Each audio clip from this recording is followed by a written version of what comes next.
Good morning, good afternoon, good evening, and welcome to episode 12. 11?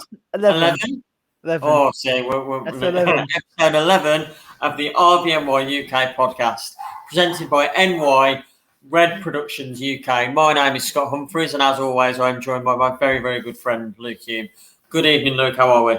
I'm not too bad. How are you? Am I missing something? Something's not quite right here. Yeah, it's gone. I shaved it off. It's all gone. I'm being told to look about 20 years younger again. Been told, next time I go to the bar, my food take ID. So that's what I've been told. So, well, you only order a J2O anyway, don't you, mate? So it's not going to be too much. Yeah, I'm not gonna be needing my ID anytime soon. That's safe for sure. But yeah. So it's episode 11, not 12. But 11.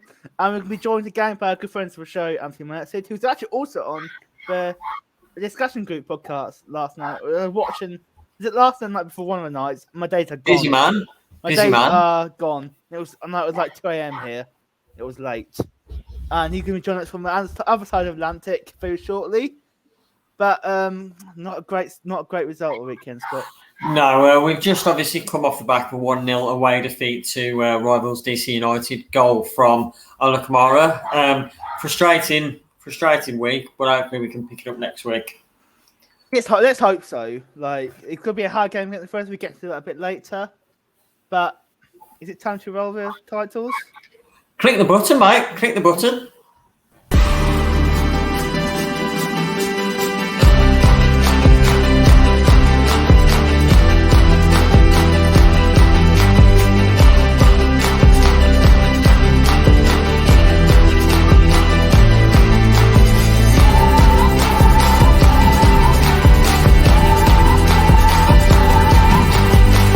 Welcome to the RBNY UK podcast.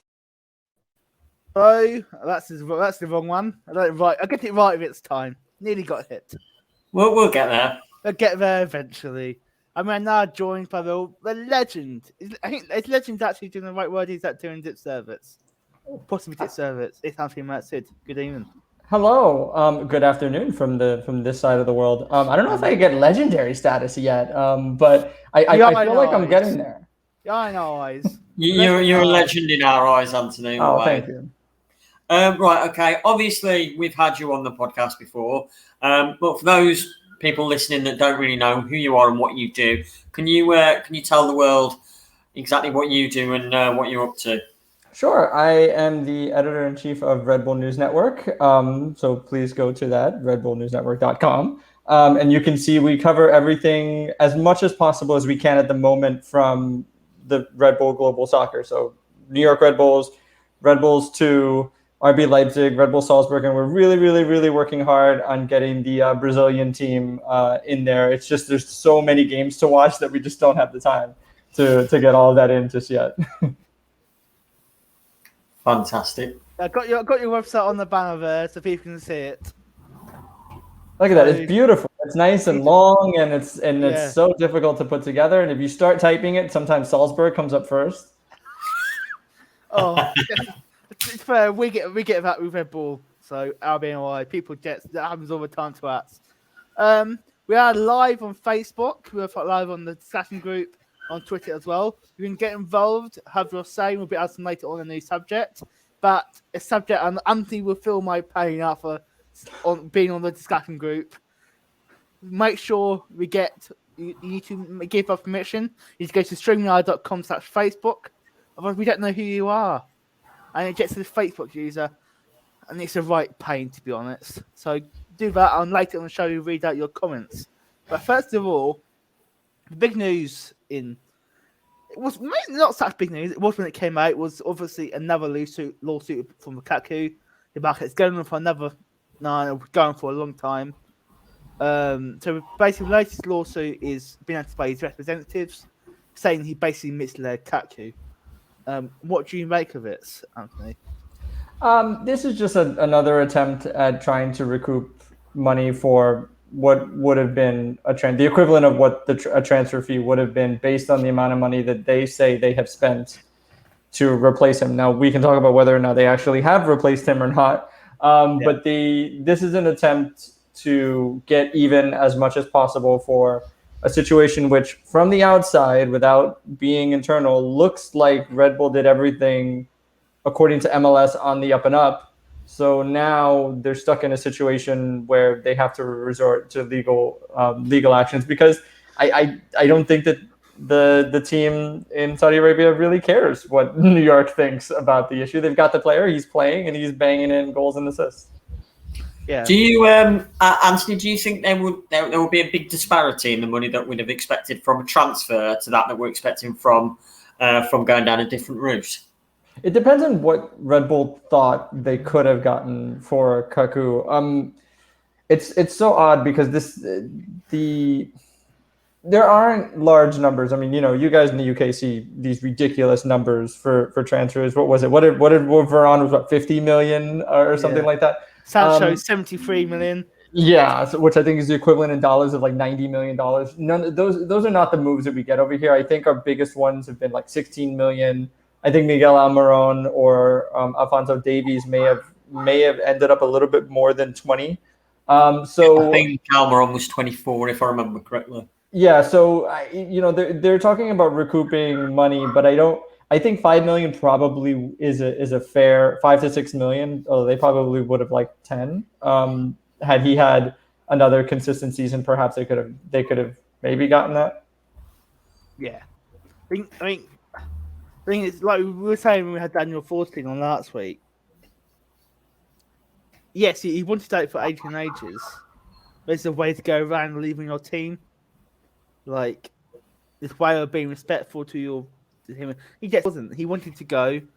And also, it's a good point. A lot of people were very negative to Dennis Hamlet, or straight away going, you messed up. You didn't do this properly. And he actually did everything perfectly. Dennis Hamlet is not perfect. I've been the first person to say that. But Hamlet's still everything right, and he still left the club. So he's just got to put that down to it. It's a shame he came in with such high promise. He didn't really achieve what we thought he would achieve at this time, did he? No, but if you look at it from his perspective, there are a few things that happened while he was here that I don't think he could have anticipated. One is that he did not even get, I believe he only got one full season. No, not even. He didn't even get one full season with Jesse Marsh, the manager who brought him in. And then after that, the areas in which he was successful, all of a sudden the team wanted him to play differently. And he had a really great half of a season when he first got here, tailed off because Armis and the new ideas didn't necessarily want him to do as much as he was, or the way he was doing it before. So there was a lot of frustration. There was frustration about the fact that about a year before all of this happened, there were rumors of him being sought after by Club America. And Club America, if you don't know, is probably the biggest team on our quarter of the globe. And if they come knocking, you're going to want to bend over backwards for that. And he doesn't think that this team brought him in there. And he and his agent said so much in Spanish interviews leading into the 2020 season. So this is definitely not the way it probably should have been handled. But from his perspective, I think he feels that the team didn't do everything to get him where he needed to go. Yeah, I think Go on. I think it's pretty obvious. When you look back at it now, he basically came to New York. Basically like a stopgap to get him into its market. Now, how he saw it, I don't know if the team thought about it, but he definitely saw it as do a couple of seasons in New York, get moved to Club America.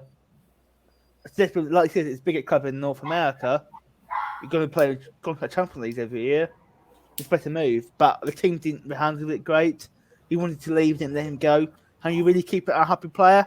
Doesn't tend to work out most of the time. We did it, and we're still in a situation where we don't actually know when we're getting money because, yes, we've got a lawsuit. This is the second lawsuit we've filed. It's not getting solved anytime soon in my eyes. No, this is going to be a long process, and I think we'll hear about it roll out. We'll hear information roll out about it as we go along. The other thing to note is Red Bull has not proven over a consistent period that they can take you from South America or from wherever you're coming from and move you on to Europe or to another big club as fast as they sometimes or as fast as MLS promises. There aren't actually a lot of teams that do this very well. FC Dallas is probably one of the only ones that do it great, but they do it at the sacrifice of on-field performance because they're atrocious this year. But we've seen teams, Miguel Almiron is the one for Atlanta United, but they haven't done anything else. LAFC has promised it, and they have players that you think would move like Diego Rossi and Brian Rodriguez, but they haven't gone yet. So Red Bull is in that weird kind of place where if you're going to come here and the promise is that this is a stepping stone for you to go elsewhere, that hasn't really been the case for a lot of players. I mean, Kamar Lawrence went, and now he's back. Michael Murillo, I think, is still in Belgium at the moment. I believe it's still yeah. So it's but those were very low fees that they went for, considering the amount of effort that was put into them. And Caden Clark that's a whole nother situation, much similar to Tyler Adams, where it feels like you're kind of taking from one hand to give to the other. So it's not, you really can't compare that to others. But they haven't been able to move players like that into the open market as well as maybe they sell to their players. In a world where lawsuits don't exist, if you were given the option between bringing Kaku back and making him part of the team, or saying $6 million, $5 million, so which way would you go? At this point, I'd go $6 million because he doesn't want to be here. Because if he did, he would have made it happen. It's a bit of a weird issue, unfortunately, a very awkward issue, because we know when it comes to football that it's everybody's all in the team and yada yada yada. And this is a very good example of this doesn't work for me personally. And the player did everything that he could do to get out of it and didn't really care what happened to the team. Yeah, that's pretty much exactly right, really. Spot on. More sort of sad news to New York Red Bulls. Obviously, on the weekend, we did lose away to DC United. Goal from Ola Kamara from a bit of a defensive disaster, for want of a better phrase, from Amar Tariq. The team started with Christian Caceres, Caden Clark, Coronel, Davis, Duncan, Edwards, Fabio Kamala, Tariq, Tolkien, and Yearwood. Is this looking at Twitter and the rest of the internet after the game, people are hitting panic. What are you thinking? Is this a panic button? Is it something that we need to really worry about, or is it just part of the course at the minute? We're getting to the panic point. We're just about halfway through the season now, maybe give or take a few games, and the consistency isn't there. It's not happening. We're not seeing a 3-game winning streak. We're not seeing strikers banging goals. We're not even seeing the creativity. This is very much a chaotic system that they currently play. It's create chaos and hope you come out the other end with a chance. That's how they got the goal in Toronto midweek, which was pretty much creating chaos and Klamala getting 2 shots on goal to be able to bang it in. I think it was even 3. So it's it doesn't feel good from a watching standpoint. Like, it's not good soccer to watch. And then it's even worse because the results aren't there, and they're currently now under the red line for the playoffs. Anybody can get back into it. You can go on a 2 or 3 game win streak, but you do feel the panic because the transfer window's open. No one's coming in just yet, or not anybody of any substantial note is coming in just yet. So if it stays the same, you kind of know that this is going to be a team that barely ekes into the playoffs. And do you really think they have a chance then in a 1-game playoff against some of the teams above them? Like, name your team, New England. Yeah. No. Do you believe this is an individual player-by-player issue? Do you believe it's a system issue? Do you believe it's a managerial issue? Where's the problem? Is it the turnover? I'm just interested to know what you think is the reason for this sort of poor and inconsistent form. Yeah, I think that the form isn't as bad as the results. Look, you look at the 2 games, particularly, you're talking 1 goal in Toronto, 1 goal in DC. The issue is that they just have not been able to figure out how to score goals on a consistent basis. And I don't know what to say about it anymore, other than the fact that they desperately miss a creator like Kaku to distribute, to get pulled defenses. Instead, what you have is Fabio, who's on 2 goals. I think Klamala's on 4 or so. But at this point, you thought you would have seen a lot more out of their combination, especially with the idea of moving Brian White out of this team, who he's not blowing it up in Vancouver at all, but he is doing a bit more of that hold-up play that we'd like to see. The service isn't there, and I think that's really the main concern. It's fine to win 3, 4-1, 4-2, even 4-3, but they're not getting the goals to win those kinds of games. Yeah, I think I'm normally pretty optimistic, as most people in this book know. I'm definitely the optimistic one out of that. I picked up to finish second in the league this season, and that's not happening. I'm now seriously worried about us getting in the playoffs. And for me to be saying that, the most optimistic person you will ever meet is quite worrying. Because also, the fact we're even in this conversation, New York Red Bulls might not get in the playoffs. We've got 11 straight. We've got in the playoffs 11 straight seasons, which should not even be in question. Don't get me wrong, I don't think Struve is the issue. I haven't seen anything that suggests that he is, but we've got to start winning some games soon. Yeah, he's not a look. I don't think that. I think Struber is allowed a 1-year grace period, even if this team doesn't make the playoffs. This was a tremendous amount of turnover, and they also went into the season factoring in Kaku into everything, and he's not there. There was some action that brought in some players. We haven't seen a lot of those players really, really shine yet. Fabio has been okay. Klamala has been okay. Some of the young guys are doing great. Carmona is finally really showing himself, and he might be that guy that we're missing, but he's young, and young players are always inconsistent. So it's going to be a little bit of time growing pains in a way, and you're kind of asking the fan base to trust the process. But we have to really know what the process is. Going into this year, the feeling was we're going to keep being competitive. It wasn't, hey, this is a rebuild year, hang in with us. It was, hey, we're ready to compete now. And so far, losing to DC is not good, period, for Red Bull, especially that big rivalry. But a team that a lot of people felt going into the season was going to be a lot worse than they actually have turned out to be. We've spoken about Cameron Harper a few times on the podcast, and I'm just really interested now. Again, we're getting a bit further into the season. Players like Carmona and Fernandez are getting those minutes, and Harper less so. Do we think it's just a case of us really saying, right, we're going to pull him back a little bit now and look toward maybe in a year's time, or is it just he's just not showing it? Do we reckon? The potential is, if he's not on the field, then he must not be showing something in training. They always say there was a great quote. I can't remember who said it. I think Carlos Mendez, former Red Bull Metro star, said when he was coaching the Cosmos, he said that hard work, all the work is done in training. So if that's where the players prove themselves. And if he's not making it out to the pitch enough, the only thing I can think of is that he's not showing something in training. Yeah, I do know he has some USL games in there, and to be quite honest, that team is bad right now. we'll get on that in a minute. We'll get on to that one in a minute. So I mean, I expected to see a lot more of him, but especially with Danny Royer missing so many games, but we really haven't. And also, Struber hasn't played with wingers all that much. He's gone with a very close diamond in with a lot of just marauding midfielders as opposed to wide players. That was a conversation I think we had briefly in our little group the other day.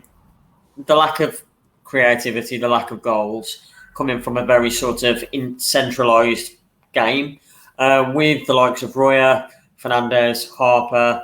I'm sure Carmona could play out there as well. Well, we're looking at perhaps changing it up and playing a bit wider, stretching them. It depends. So, I wouldn't say it's not working. They're holding teams defensively. The issue, you're right about the creativity. I don't know if widening the field is going to be the answer to that, because then you invite the holes that come with that. Like playing along the touchline is great if you're really good at retaining the ball, but if you're going to cough it up in a key area, then you're asking a lot of your defense. So I don't think they're going to go in that route right now, but I do think that they need to figure out one of those guys in that four, whether or not they're the creative spark necessary. Carmona has shown signs of that, and I think he is potentially the guy. But at the moment, there's a lot of good hands, but not the guy to push them over the top. With us nearly being at the halfway point of the season, I know over at Seeing Red they do a bull and a cow every week. Looking at that, who would be your best player of the season so far, and then who would be the player that's left a little bit to be desired? Best player of the season. I'm going to go with Sean Davis because I think he's done. His job is to not be noticeable. That's the kind of midfielder he is. He's not there to score goals or do anything, but he has been incredibly consistent defensively in front of that back line. He's really been a good motivator. So I go with him on that. And I think that's really the position that he's gonna continue to shine in, as being a far better defensive midfielder. Yeah. And worst player? Who do you think struggled most? For this season, I'm going to go a little odd here. I'm going to say goalkeeper Carlos Cornell. There have been some goals, especially over the last 3 or 4 weeks, where I look at myself and I go, he was there. There's something, he's not passing the eye test right now to me. So it's not coming together. I don't know what their plans are when it comes to goalkeeper. Cornell's a bit older. They bring him in. They send out why am I forgetting his name? Jensen. David Jensen. So he came in last year and it seemed like he was going to take the spot from Ryan Mara. I don't know what's going on with Ryan Mara. I've given up on the possibility of ever really seeing him start in this league ever again. But so I think that he needs to be a stronger force in the back. We're used to Luis Robles for so many years being that athletic shot stopper, and I'm not seeing that out of Cornell. And I think he's had some pretty bad games this season. I would actually go. I wouldn't say he's been a worst, but he's not been great. That's for sure. But it's interesting how he basically seems undroppable. Like Ryan Mara don't seem to even be challenging. Like not even in the question, is he? No. Not even in the question. Like he didn't travel down to Canada with some sort of passport issue. For that, it wasn't he didn't have a vaccine. That's not true. Yeah, no, that's not true. It's like what Red Bull Twitter says. That's not true.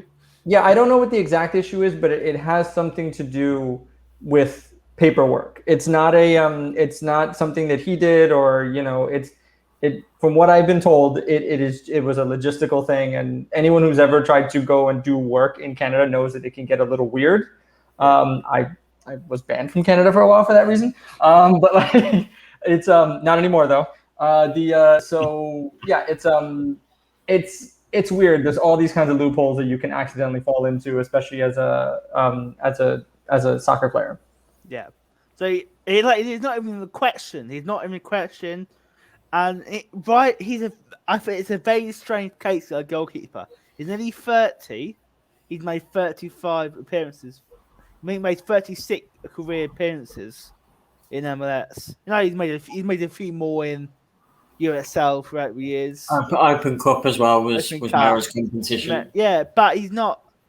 I always thought he was a decent MLS goalkeeper, and I'm surprised he's not wanted to go anywhere else. I know he's a New York native.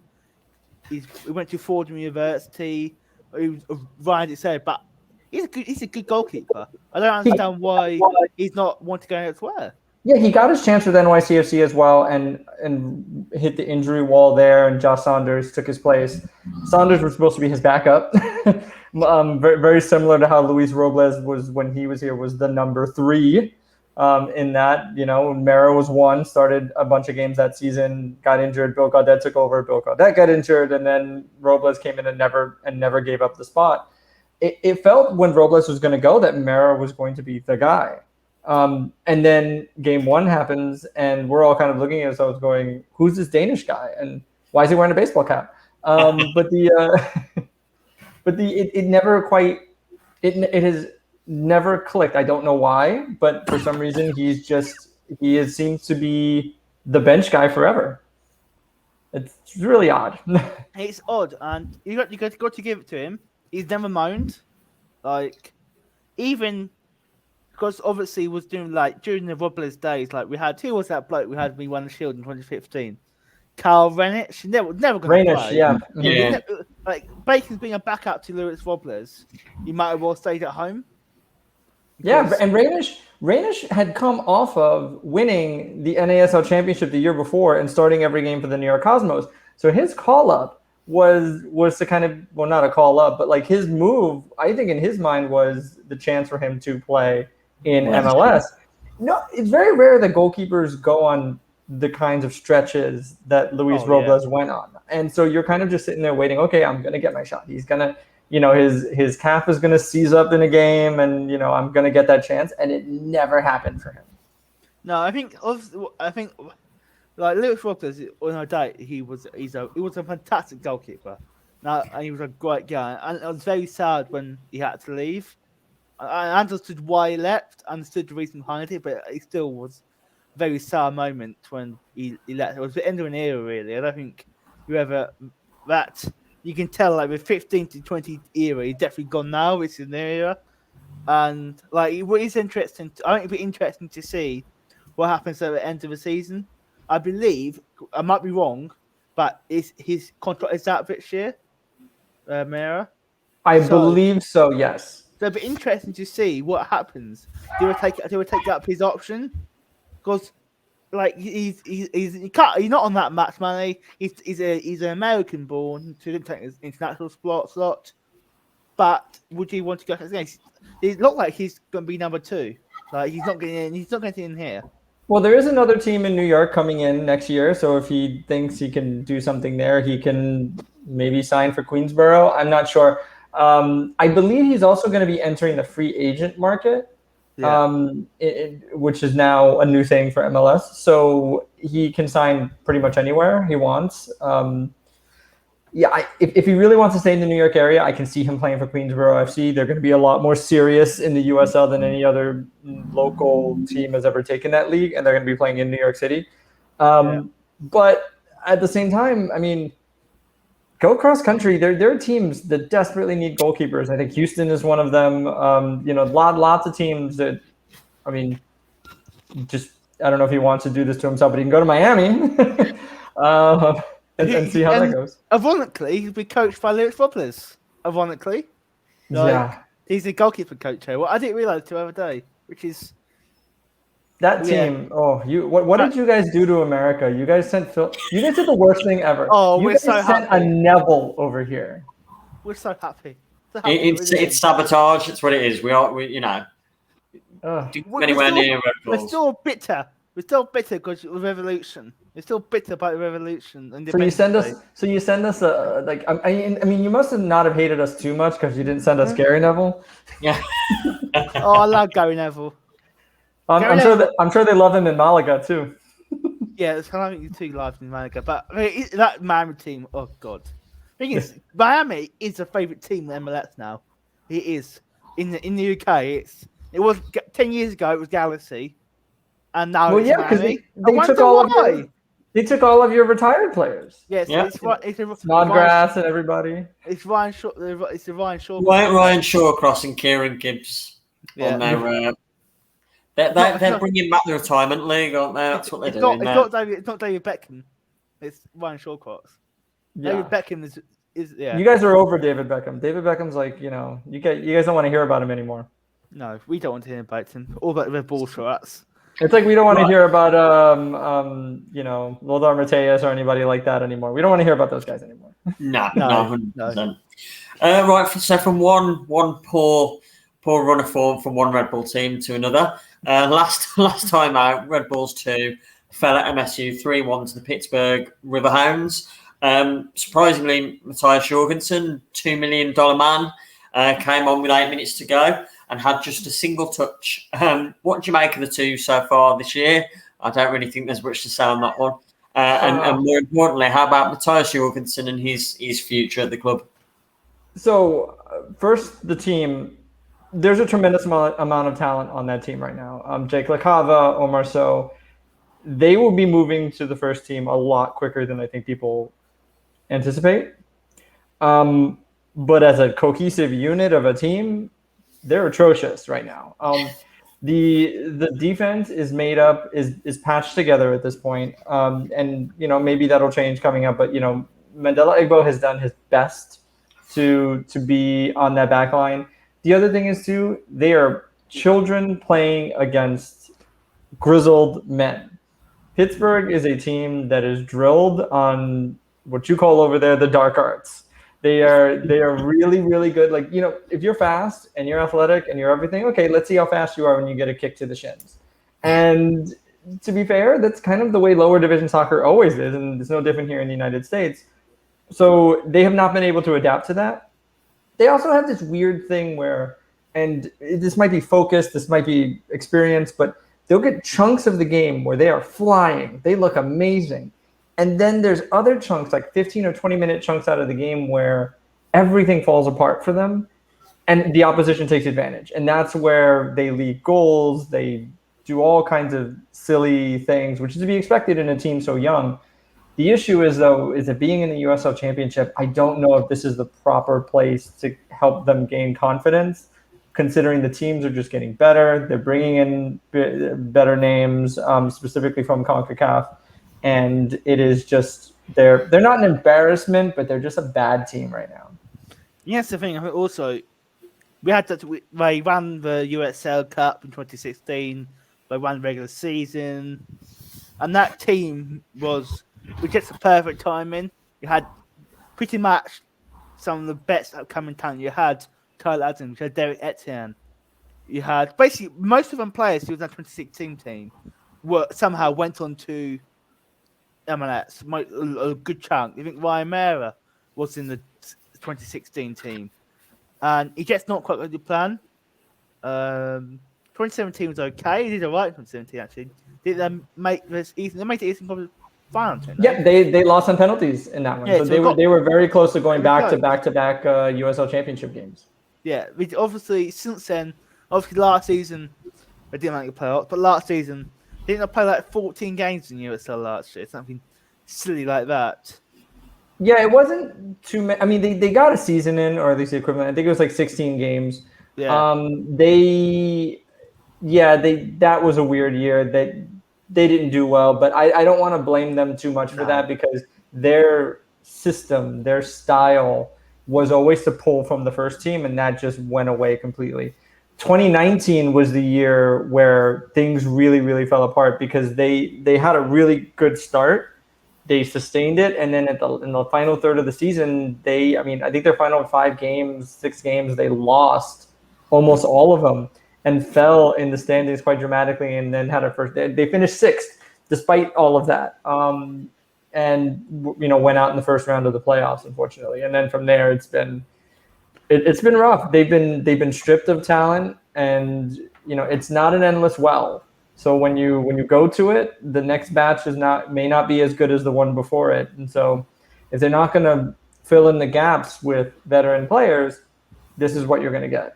I think the other problem is obviously, for those not aware, I'm an Ipswich fan, and we took over in April, and our owners also own Phoenix Rising in USL. And it's great to say we're spending a little bit of money at Ipswich now, which is delightfully attracting a lot of people in League One. I'm here for it. But I think that's a prime example how far USL has come. It's the amount of investment in USL have changed dramatically since they won the playoffs in 2016. Like, it's not reserve teams anymore. It is a fully grown independent league, and these teams have got money to spend. They've got veteran players, and like you said, the whole purpose of a 2 team is to develop talent. So once they're good enough, they get taken, and there's only so far you can do that before it starts affecting people. And Yeah, it's not great, is it? No, and if you look at the if you look at the teams now, the two teams can disappear, and a lot of them are going to disappear next year. Red Bull 2 is not one of them. Apparently, they are committed to next season. The last I heard, anything beyond that is a bit of a mystery. But if you drop those two teams out of the league, it's still a super strong league at this point, and full of independent teams. So they're not losing a lot anymore. They're not reliant on Major League Soccer to help them get through the growing pains. USL League One might be, but even there were talks this past weekend of them potentially doing promotion and relegation and all that kind of stuff. I mean, it's faux promotion and relegation. It's all one giant league, but it's better than nothing when it comes to that. So, and even talking about an inter-league cup, their own little USL FA Cup. So they've expanded to the point where they're in their own universe and doing very well. And I don't know if Red Bull 2 is keen on existing in that universe quite so much anymore. Looking again at Jorgensen, obviously cost New Red Bulls quite a lot of money. Was brought in with plenty of promise and excitement. I, for one, thought, oh, brilliant! This is the next forward in line to come and take the mantle. You know, especially when you're paying the kind of money we did. Obviously, he went out on loan last year to a Danish side. I will not say who that is because I can't remember the names. But he went out there, and I'm sure that there was an option to buy. Obviously, that's not been taken up. He's back. He's playing from the bench with Red Bull 2. How do you see his future mapping up? I mean, he scored a total of 11 goals over the years for Red Bull 2. For Red Bull 2, this guy was $1 million signing. And I mean, he's so young. I don't want to call him a flop, but something has gone wrong. Either the system hasn't worked for him in training, or it was a huge miss from the scouting department. But this guy has trouble making the field for the reserve team. They got to keep trying, I guess, because I mean, you can't just cut your losses on $2 million. But this guy was supposed to be something else, and he's been nothing. Do you know that? This is a funny story. The past 3 years, if you play with the New York Red Bulls in FIFA, Matthias Jorgensen is in the game. His player rating has not changed through that whole time, and it is 59. That's how bad. But if you try to sell him, you can get 1.5 million for him. We're not getting that back. I think what I always think about is some people call him a Bang 2.0. I think the thing about a Bang is he was actually a half decent player. He had it was attitude problems, and then he went on a tour around Europe watching cartoons and occasionally playing football a lot, like not doing match outs in his time.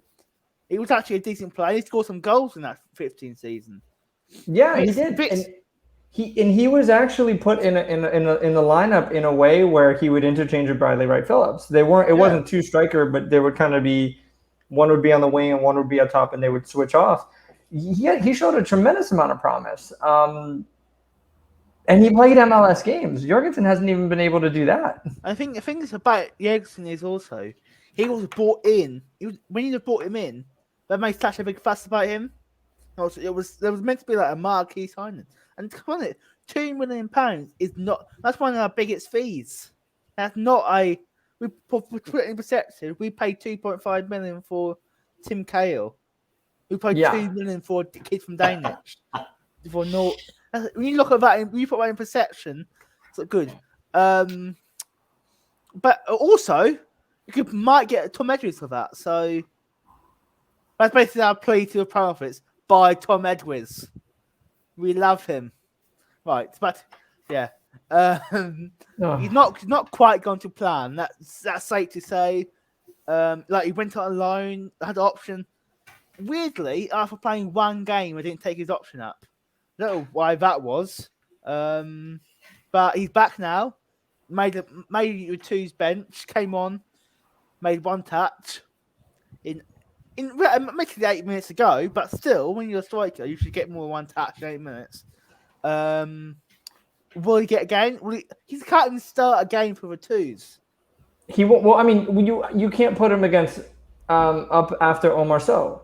Omar Sow is the leading striker on that team. There's no reason to pull him off of that. So it's where do you fit him? And I don't believe they're playing a 2-striker system at the moment. Or if they are, the guy standing next to Omar Sow is Jake LaCava, and I can't argue with that. No. So at this point, the kid doesn't have a space unless he wants to learn how to play a different position. I remember there was a year, I think it was 2017, Stefano Bonomo ended up playing a game at center back, and he was a striker. So maybe he could do that. The thing is, he's basically in limbo now because he's not really part of the team anymore. But Red Bulls obviously don't want to let go of £2 million fee from that thing. They want to try and get something for him. But to do that, we need to get him in a short window. That was the whole idea of a loan, was to get him in a short window, score a few goals, sell him on of a team by adoption. But that didn't go to plan.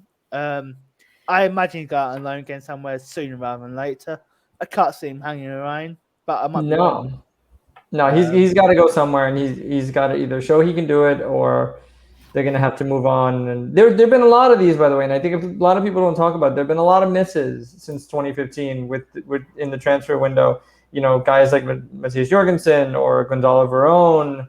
Lots of guys that did not work out, that were a bit pricier, that were supposed to come in and be those game changers. Yeah, it's not got nothing planned. So staying with the twos for a bit. So obviously we get making playoffs next year. I think I know your answer to this, but I'm going to ask it anyway. Do you think the twos will make the playoffs this season? Make its playoffs? I don't think no. I don't think they'll be in touching distance. They like the level of dramatic turnaround that needs to happen, not just for them, but another team in their division. It's not going to happen. I think for now, for me, managing not to be bottom would be a massive achievement for that team. Yeah. Like another question is this the end of John Morinak's? Admittedly, he'll never get sacked by the twos. Red Bull never sacked him. That being said, they have sacked other legends. But I think he would have to do something horrifically bad for them to even think about sacking him. But to me, I always thought he'd get a job in at least a very high USL standard, or possibly a low MLS club, someone like your Houston Dynamo, a team vying that sort of bottom level, not high up, but you could get a decent MLS job. Like, could that appeal to him now? Because these twos aren't going to go anywhere, are they? Let's be honest. Well, and when you talk to John, he'll show frustration about the results, but that's not his main focus. He's interested in getting that in developing players. He's interested in the next crop that's going to move up to MLS, and he has been tremendous at getting them ready for that jump. Yeah. As long as that's the basis that they're going with, and he's happy doing that, he can stay there for as long as he wants at this point, because like they trust in him. He communicates the system down to those players, gets them ready to go up, and there's no one better at that at Red Bull right now, especially as they're getting ready to potentially move, if they do, to that reserve league. Yeah. They'll want someone that understands MLS through and through, and John Wolnick is one of those guys. I mean, he's probably one of the best teachers that Red Bull could have on the sidelines. Yeah. From what story John Wolnick is like? He said he's an MLS journey. Just admittedly, it's before my time, but the early MLS days still make me laugh. You get players go from one club back to the club, back to another club, back to your club. I mean, is it 3 times he signed for Red Bulls or that? It was something like that, yeah. Because he went out on because I know it was Metro Stars. Then I think was it Chicago, something like that. Yeah. And then wait, I'm gonna pull it up here. Yeah, and then he left again, and because I remember him with the Rochester Rhinos. And then he'd be back with the Metro Stars in 2003, and then the Red Bulls again. So he's bounced around, and that's a very American sports thing. That's very specific, especially to baseball. That happens a lot in baseball. Guys bounce around and, have a cup of coffee here and then come back later. So, but you don't see it as much in MLS anymore, but you did in those old days, especially when the teams were collapsing and condensing, things like that. Yeah. Yeah. We were actually talking about it. So obviously it must be something like Miami, because Tampa Bay, they were Miami, weren't they? No, who am I thinking of? Fusion. Yeah, no, there was Miami. There was the Miami Fusion. Miami Fusion. Yeah. They were. They didn't do that great.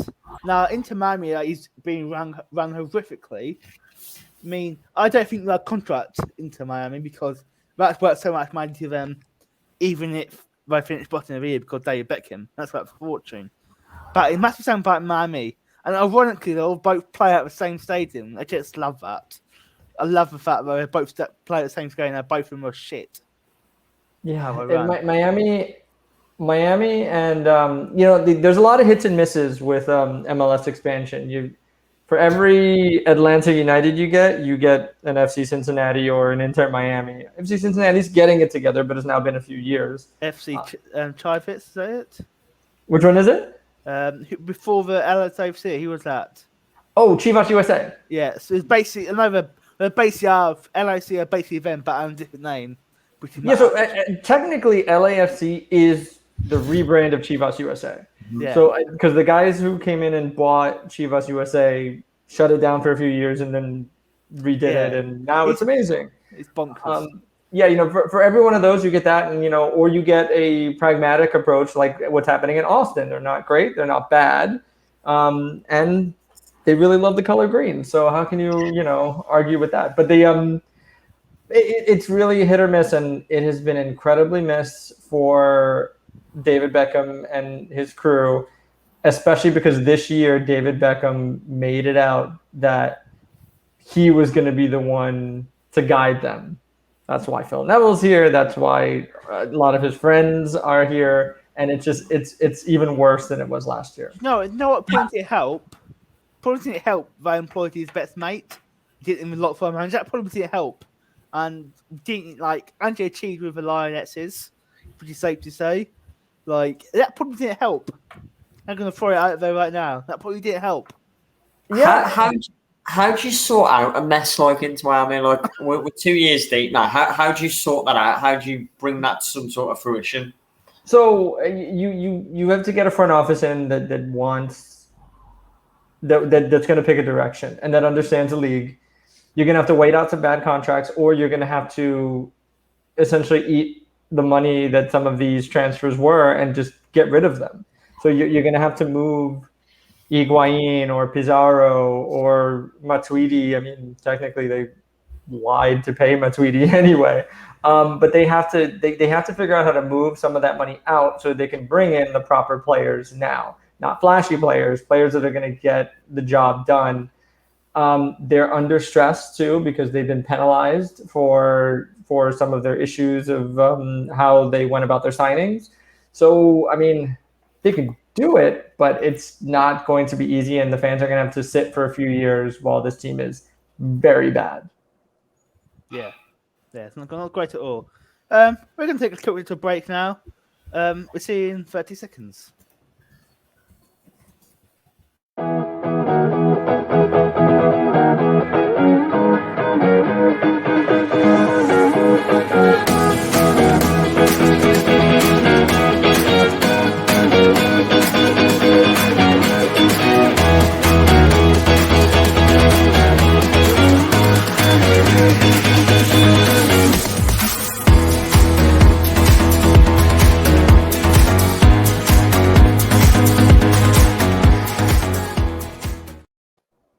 Right, welcome back to the RBNY UK podcast. I am still Scott Humphries. I'm joined by Luke Hume and the great Anthony Merced. Up next, the New York Red Bulls. We are back at the arena. It is the third game of the season against league leaders, New England Revolution. Looking at New England Revolution now, they are undefeated in 3 games, and they're currently top of the East. They're off the back of a 2-1 victory over Montreal. We both games this season, Red Bulls have lost, both 3-1 and 3-2 at Foxborough. They have Bao, who is their top goal scorer with 12 goals. and they've taken a massive 16 points away from home this season. Bruce Arena's men are absolutely killing it. How on earth do we do this, Anthony?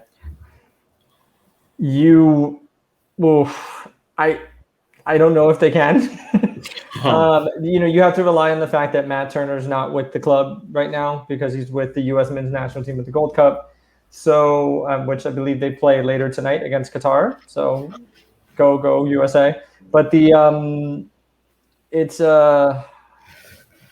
have to take advantage of that. They have to be more clinical in front of goal. When Klimala takes a shot, he needs to make sure that it is a high percentage chance. We really need Fabio to have his eyes towards goal and not the setup as much anymore. And, maybe Carmona is the guy to start in this game, and drop one of those back. Maybe Clark goes to the bench. I'm not sure, but they got to figure out something to get around the precise passing of Carlos Gil and the finishing of Bo. Yeah, it's going to be a game, isn't it? I mean, I'm glad we're at the arena, but I can't say I'm overly optimistic. Luke, what are your predictions for the game? Yeah, I'll be honest. I'm not looking forward to it. We can actually watch it on Sky Sports and Sky Sports throughout local kickoff at 3 p.m. Not 3 p.m. Sorry, 11 p.m. So we don't get it that early. It's quite an early one for us, but it's not going to be good. It's not going to be good, I don't think. I'm very optimistic, but I can't see us getting anything out of this game. I really just can't. I mean, Anthony, score prediction? I'm seeing this as 3-1 New England. Yeah, I'm going to say 3-1 as well. I'm not particularly optimistic. No, I don't think I don't think it'll be that. Yeah, it's not going to be great, is it? Put it that way. But yeah. So let's move away from disappointment for a bit. We've got a long tangent or disappointment. So you've been a fan for quite a while now. You were a fan before you got into your editor-in-chief at Red Bull News Network. What kind of got you into the team, really? What kind of made you want to support a soccer team?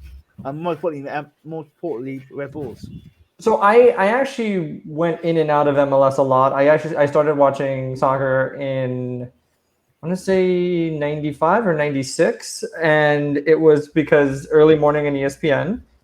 They showed a game from one of two teams, Arsenal or Manchester United. And I saw David Beckham hit a goal from the midway point of the field, and I was like, oh, I'll watch that. And MLS was right behind it starting, so I watched that first season, that 96 season. Fell off towards the early 2000s because things were, it was life, and the league wasn't very good, and things were shutting down, and you can never remember what TV channel the games were going to be on. I hopped back in 2008 when they made that great run and kind of stuck around after that, and was really excited to see when Thierry Henry came in. And then it snowballed from there. Soccer became so much bigger in New York City after that. The New York Cosmos came back. The NYCFC was coming in. So that really got the ball rolling for me from there. And then now I can watch any game anywhere in the world at this point. I even got Scottish Premier League stuff on Paramount Plus now. Do you really want to watch? Do you really want to watch? Not really. Not really. Do you know? I'm gonna make a wild bet this year. Either Celtic or Rangers will win the league. Oh wow! That's. Bold prediction there. Yeah, one of those two teams will win the league. I'm not sure which one. Not be one of them because that's what happened every year. Apart from it, when Rangers were in the league, so Celtic walked it by about 30 points. Or I think Motherwell on a shooting battle was second, or some silly like that. You have no faith in Aberdeen. No. Well, I have a little bit of a link to Aberdeen. My cousin lives up there, so I'm always rooting for them, especially that with Stephen Glass up there, bit of an MLS link, which is exciting. Stephen Glass, who's Stephen Glass? The goalkeeper. He's Stephen Glass, isn't he? He used to play for Aberdeen. He's Scottish, and he managed Atlanta United 2 for a couple of years, I think, and then took over their first team after Frank de Rubbish left. Apparently, he might be going back, though. Apparently, Frank de Boer might be going back. I read that because they sacked whatever his name was. Hindsight. Apparently, because due to things happened during pre-season, that's why I sacked him 7 months later. Not to do with the fact they were just shite this season. Well, and he lost the locker room. He lost the best player on the team. And so, so when it comes down to it, who are you gonna side with? It's a control of the game, isn't it? Chris Helmet. It seems to be happening a lot, doesn't it, in MLS this year? Bad managers are losing big players. I was thinking about Jimmy Gartz. Do you know Jimmy Gartz, Scott? Yes, I know Jimmy Gartz. Yes. Do you know Jimmy Gartz is, Anthony? I do not. Jimmy Gartz was a goalkeeper and must be early 2000s. Basically, he was playing for Cardiff United. He was like Division 4. At that point, they were in the conference, I think. Conference. Or in the lowest. Yeah. I mean, I only signed him. They got a special dispensation from the league to sign him after they sold all their goalkeepers. And in the last game of the season, they had to win. Was it win? Yeah, they had to win. They had to win to stay up. And it was the 90th minute. And it looked like Darlington would stay up, they would go down. And Jimmy Gartz on a loan for, was it Man United on loan for him? Something like that. It was a loan goalkeeper. Long goalkeeper, and in 90, it was like minute stoppage time. He went out there and scored the winning goal, kept Carlisle in the Football League, and it's like an iconic moment in English football. Like, right story. He never did anything else, really, did he? He literally did that and never did anything. It's a bit like a Cinderella story, but he kept him at. And this guy's playing on a lot of teams. Yeah. He's been around. It's like a really iconic story. Like watch Soccer Saturday. That's a great one. Jimmy Gartz. It's a great one. It's a really good one. It's really interesting, isn't it? Like when people from certain countries get into leagues from elsewhere. Obviously, we're daft enough to talk about New York Red Bulls every week, and out to YM or out to 3 AM watching the match. Yeah. And then I know, like a friend of the show, Jack Tolley. He suddenly, I've tried to get him into MLS properly for years, and he sort of dabbles and then drifts out. But talking about Scottish football, he's decided that Scottish lower leagues are now his new thing. It's just very bizarre the way we like to watch football from the reaches of the planet, really, isn't it? Yeah, it's strange. Yeah, I mean, there's with the amount of things we have here. I mean, talking about trying to watch those Brazilian games now, and we've got that. I've got easy access to all those Red Bull Bragantino, I think is how you pronounce it. Yeah. So, but even still, it takes research ahead of time because there's like 5 leagues at the same time that happen, and they all compete in it, and so I can never tell what's going on. I do know that they're in the Copa Sudamerica, which is like the Europa League of South America. Is that on SPN Plus? No. So the Copa Libertadores and Copa Sudamerica are on BN Sports for us. And the Brazilian top league is on Paramount Plus. So I discovered at the weekend I can get ESPN Plus here. You should get it so that you can watch the USL Championship on something other than YouTube. I get YouTube on it. I don't pay for it, but I would get it to get loads of sport on it. I like it. I basically watch every. Basically, I want to be American more than anything. People keep. I talk American now because I've been doing all this content. I've started doing the date as I put the month first rather than the date. Oh. Which you don't want to do that in the UK because like people don't get that. Like why do I start talking? My phone app is set to Fahrenheit because we're doing stuff of the temperature. So yeah, I'm basically American, but in written out it's really really strange. We do have strange ways here. We talk in miles and not kilometers. Yeah, I love it. Talking about teams from other countries and following lots of different teams. Obviously, you at RB News Network, you follow other Red Bull teams, Salzburg and Leipzig. Obviously, the Brazilian side as well, but in particular the 2 European teams. Leipzig this year will be under the stewardship of Jesse Marsch. How do you reckon they're going to get on now with sort of a new regime after having such an exciting manager in Nagelsmann? Yeah, up until 2 days ago, when Manchester United decided to announce all of their signings, you could arguably have said that Leipzig had the best transfer window of anybody in Europe. They brought in Andre Silva, who was, I believe, the runner-up in goals for the Bundesliga.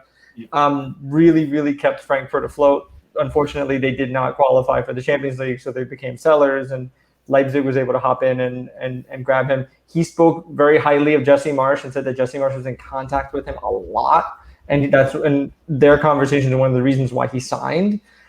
So they fixed one of their biggest issues, which was the fact that they had no goal scorer following the departure of Timo Werner. Now, the question will be whether or not the pieces they do have defensively can make up for the loss of Dayo Upamecano and Ibrahim Konate. I think they can. Lucas Kosterman has become a pretty solid center back. Angelino was a godsend last year as a wing back. Tyler Adams, there's been a lot of talk that he's going to be playing maybe right wing back for this club. So there's a lot of good things right now happening for this team. And you can arguably say that whether or not they win the Bundesliga will depend on whether or not Bayern Munich can keep Robert Lewandowski on the field all season long. Because if they keep the pace and they start pummeling teams the way that they should this coming year, there's a good chance that Leipzig could be the team that dethrones Bayern Munich. I think they're the best team they're the second best for me, but Leipzig. Obviously, I think like Bayern Munich. I don't think people realise it's enough. German league is completely different to any other league in the world. Bayern Munich are powerhouses of German football. They get by basically if any other team's got a good player could threaten them, we just go out and buy them. But that was in the days before it was buying for Bracket Dortmund. There was a joke before Cotter went to Liverpool. He was waiting to go to buy him because that's what happens. Basically, Matt Hummels went from Bayern from Dortmund to Bruges. The only one who never actually went from Dortmund is Marco Reus. He never went to Bayern Munich. He spoke about that recently too, saying that there was a reason why he didn't want to do that. Yeah, and look, they even took Leipzig manager. Now that's going to be an issue. Julian Nagelsmann is going to have a tremendous amount of pressure. He has no history of winning trophies, so he's got to win something early with this team. We know that Bayern Munich like to fire coaches on 3-game losing streaks. They like to fire famous coaches. I think Pep Guardiola left. I don't think he was fired, but Carlo Ancelotti was fired. Yeah, I think Pep. Even though Pep wasn't sacked, you had to look at that and say Pep kind of failed in Germany. Like he didn't win the Champions League, and let's be honest, if you go into Germany in Bayern Munich and not winning the league, you're kind of doing something wrong. Like you're literally all you have to do back when they would probably turn up. Like it's not hard to win the league in Germany, really. And then for Salzburg, I don't know how it's humanly possible for them to keep churning out amazing kid players because the first game of the season they won 3-1, and the German wonder kid Karim Adeyemi is really showing to be the replacement for Patson Daka. I thought they were going to have a hard time finding goals because Daka was fantastic, and you guys will see that next season when he's killing it with Leicester City. But it was football manager signing most years is Daka. I think he's fantastic. Yeah, he's such a for a lot of years I wanted him in the United States. I thought that they could really make a move before he became the big signing that he was. But they've got a ton of kids that are ready to play and that are ready to challenge. The Austrian Bundesliga is not the issue. The issue is going to be the draw in the Champions League. If they get a favorable one, which they have not gotten over the last 2 years, then they could potentially make it to the knockout stages. I don't see them going past the quarterfinals, but as long as they don't pull Bayern Munich and Liverpool again, then hopefully they can make some damage. Yeah. No, I think I'm looking forward to Leipzig this year. A lot of people are quite upset. Obviously, Caden Clark going in January. Obviously, I'm upset to see Caden leave New York. If he does leave, there was a couple of whispers about how he might stay. it's all hearsay at the moment. We'll see. But for me, it's a perfect excuse to go and watch a Leipzig match. Like we've got 3 Americans there now. Yeah. There are apparently very, very cheap flights over to Germany as well. It's like £5 flights to Germany at the moment. But How do you guys do this? Is it like Ryanair or something? Yeah, it's like something like that. That really bad airline, but it's $5. It's £5. It's like $7 to the commercial, but £5 flights. As long as I can keep the missus happy for a couple of weeks, then I'm sure she'll let me go away.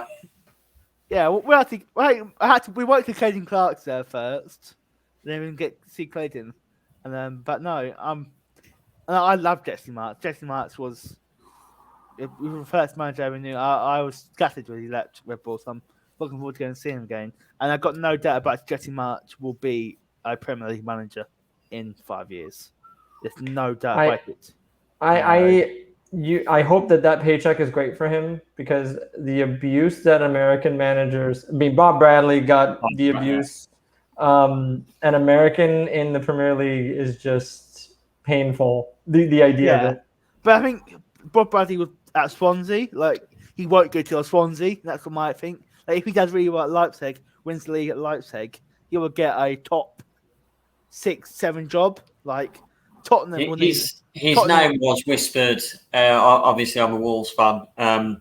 We tend to just go for people that were born in and around Portugal, which is the avenue we've gone for anyway. But before Bruno Lage was appointed, Jesse Marsh's name was mentioned a couple of times around the club as well. And I this was sort of post pre-Leipzig, and just sort of somewhere in between that. There was a lot of talk that he might be somebody to take over. I was very, very excited at that prospect. I think it's like, I don't know if he will ever leave the Red Bull Group. That's the thing. Like, Jesse Marks has shown someone who, like, the Red Bull Group will look after you if you look after them. That's been a dominantly kid. Like Stuba, Red Bull Group left, he got brought back. Jesse Marks, they got him at New York. Got him. They paid for his coaching, European coaching badges. Got talked to Leipzig on coach. Went to Salzburg. He said, "Well, got the Leipzig job, which is his job. One of the top 3 leagues in the world. One of the best teams in the world. Like, I don't know if he would leave that. Like Jesse, like I always say, it's like Chris Armitz. Chris Armitz really be bagged up because he had everything he needed to keep that team going for years and years and years, and he would have been safe for life. The Red Bull guys look after their team people, and he couldn't do that. But, yeah, I mean, he is the darling of the Red Bull organization. Ralf Rangnick, he was a special project for him as well. Well, oddly enough, talk about falling downwards. Ralf Rangnick is taking over the head of sporting position at Lokomotiv Moscow. It is. I mean, this is a man that was this close to taking over as manager of AC Milan. Yeah, he's a strange one. The last couple of years for him, being the sort of standing manager at Leipzig, then director over the New York and the Brazilian clubs, to then being linked with AC Milan, to now being in. Do you know what I reckon? Strange life for him. Do you reckon Jesse Marks forced another head of sport out, like Ali Curtis again? In charge. There is no head of sport right now at Leipzig. Marcus Krause left at the end of last season, so they might need one. Whispers. We won't be a head of sport. It'd be like this again when we get who's the head of sport, or Dennis Hamlet in as sporting director. Conveniently, his best mate. Like, they're gonna be that moment all over again. Sure. Hope not. Kyle, day's gonna be a glorious day. Absolutely. Right, it is almost time for us to finish. We just want to say a big thank you to Anthony, as per usual, for joining us. He will be back on in a couple of weeks to share his fantastic knowledge and understanding of all things Red Bull. And we're really excited to have you on again. Anthony, thank you so much. Thank you guys so much for having me on. And anytime, guys, love being on. That's right. And why don't you tell the people where they can catch you? Oh, absolutely. Why not? Yeah. So you can find on Twitter either my personal Twitter account, NYC Sports World, or the Red Bull News Network, RB News Network on Twitter, also redbullnewsnetwork.com for all of the information on all of these teams. We're waiting to confirm a few reports for some signings. So as soon as we have some confirmations, we'll have some news about that for the New York Red Bulls. Can't wait. Hope some signings. You've got one signing in. It's a 2 signings, but it's a signing. So It's exciting. Exciting time of the year. Thank you very much, Anthony. Always a pleasure having you on. Great. We'll see you again soon. Yeah, Cheers, take care, mate. guys. Take care. Right, get this. Right. So back to New York Red Bulls. The game will be at Red Bull Arena. 6 p.m. kickoff Eastern Time, 11 p.m. British Summer Time on July 31st. Coverage in the US can be found on MSG with Steve and Shep. And there will be there's no we are now on Sky Sports. Yeah, we know that now. Yeah, we are definitely on Sky Sports. So that's exciting. Into Miami and not on Sky Sports while we're on Sky Sports. So that's always good for us UK fans. Play-by-play commentary with Matt Harmon and Steve Jolly is also available on Red Bull Radio, available at TuneIn, RBNY app, and NewYorkRedBulls.com. Stefano Frisero will carry the Spanish play-by-play responsibilities, and as per usual. Yeah, so you can check us out at RBNYUK.com for more content on the New York Red Bulls. Here are daily articles. We've got the latest news, an article. We've got our opinions. We've got a couple up coming. We've got an opposition report coming out Friday. If you're watching on YouTube, it'll be today. It'll come out. If you're watching now, it'll be a couple of days. Tonight, we also got a great article by our writer Jamie, looking back at Cameron Lawrence in our RBNY series. So that's going to be a good one. You don't want to miss that. But other than that, it's about it, isn't it, Scott? Yeah, absolutely. I've had a great time as always, Luke. It's been fantastic. It's been a pleasure having you on. Don't forget, next week we've got a very special podcast. It's the Englishman in New York. We're talking to Keith Brown. We need to be playing some Sting and the Police after this. Copyright. Absolutely. Copyright. Go get a copyright strike. So we're looking forward to having Keith on. We'll be chatting. Yeah, obviously he's a British fan. He's an English fan. We'll be chatting all that. And hopefully we come in for 2 wins. Or at least a win against Cincinnati. That'll be on Thursday next week. If you're watching live, that'll be on Thursday at 7 p.m. BS2 or 2 p.m. EDT. So let's show all the credits. Yeah, cheers, guys. Right, ta-ta.